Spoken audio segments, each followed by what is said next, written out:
এক বোন আমাদের কাছে জানতে চেয়েছেন যে তার বাচ্চার বয়স 3 বছর। 3 বছরের বাচ্চাকে সে যখন ঘুম পাড়ায়, ঘুমের মধ্যে তার বাচ্চা হঠাৎ হঠাৎ খিটখিটিয়ে হাসতে থাকে।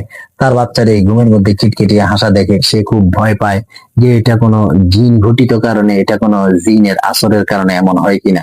আমি ওই বোনকে বলবো, আপনি যদি একটি দোয়া 21 বার পরে আপনার বাচ্চাকে ফু দেন, ঘুমের মধ্যে যদি আপনার বাচ্চাকে দোয়াটি 21 বার পরে ফু দিতে পারেন, ইনশাল্লাহ আপনার বাচ্চার এই ঘুমের মধ্যে খিটখিটিয়ে হাসার এই সমস্যাটি থাকবে না।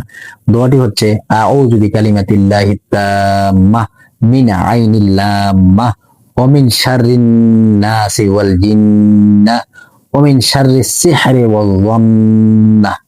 এই দোয়াটি আপনি 21 বার পরে আপনার বাচ্চাকে ঘুম পাড়ানোর পর ফু দিয়ে দিবেন।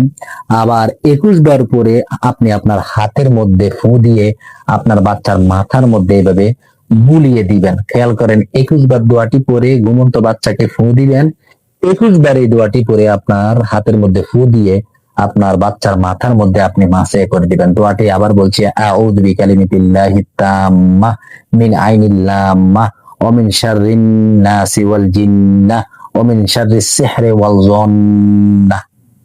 এই দোয়াটি পরে আপনি আপনার বাচ্চাকে ফু দিবেন। এই দোয়াটি পরে আপনার হাতের মধ্যে ফু দিয়ে বাচ্চার মাথায় হাত বুলিয়ে দিবেন।